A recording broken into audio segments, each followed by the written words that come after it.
for the past 2 years, just over 2 years, about 750 something days now, I have been clean and sober. Addiction has just absolutely eaten away at my soul and my body for a long time. At the very end of my addiction, my active addiction, I wound up with a prescription drug called Suboxone, buprenorphine, and it was very accessible.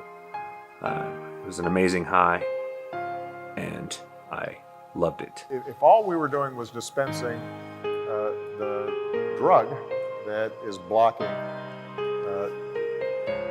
your cravings for an opioid, but you weren't also in counseling and working with families, etc., it's shown that it doesn't work as well.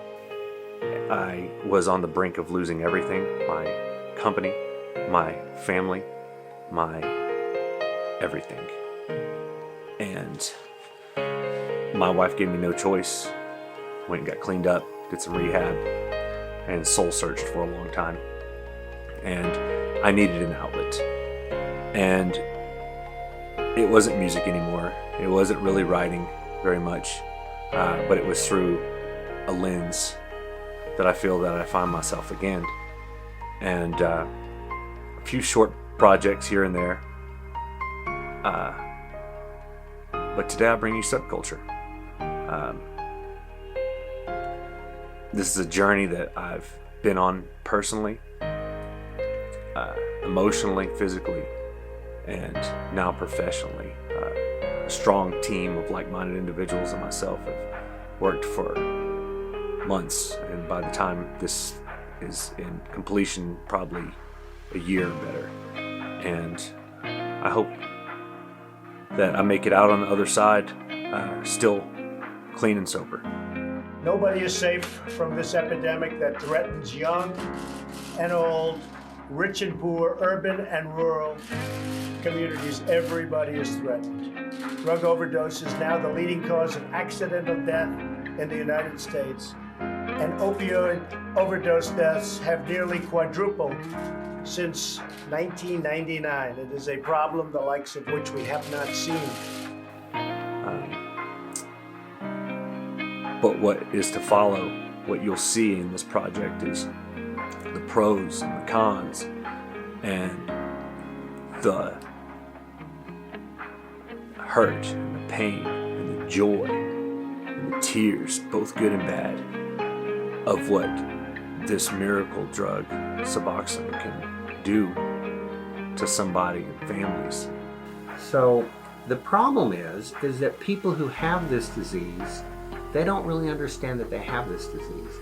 They don't understand that they're unique in the way that taking an opiate makes them feel so much better. I personally don't have this disease.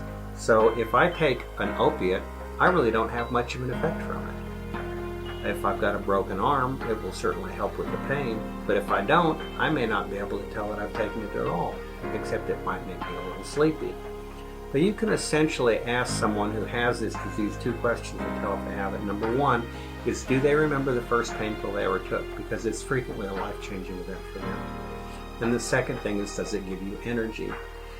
Because after a while, anyway, with me, I didn't get high. Just felt to my normal. Was it normal pre-Suboxone you met, or was it just?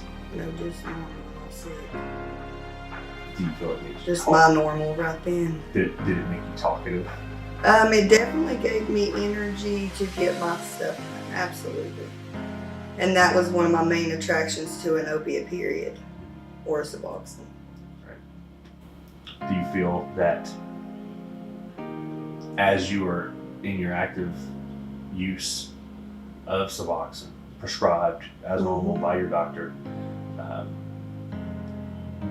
do you feel like you still, did you have that energy that you had when you first started? Oh yeah. And if it wasn't there, you just feel a little bit more.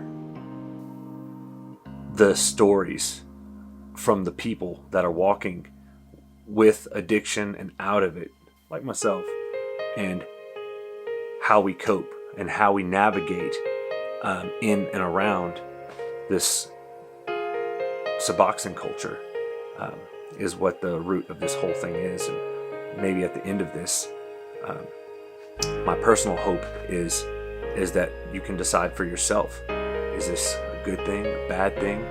Do we not know?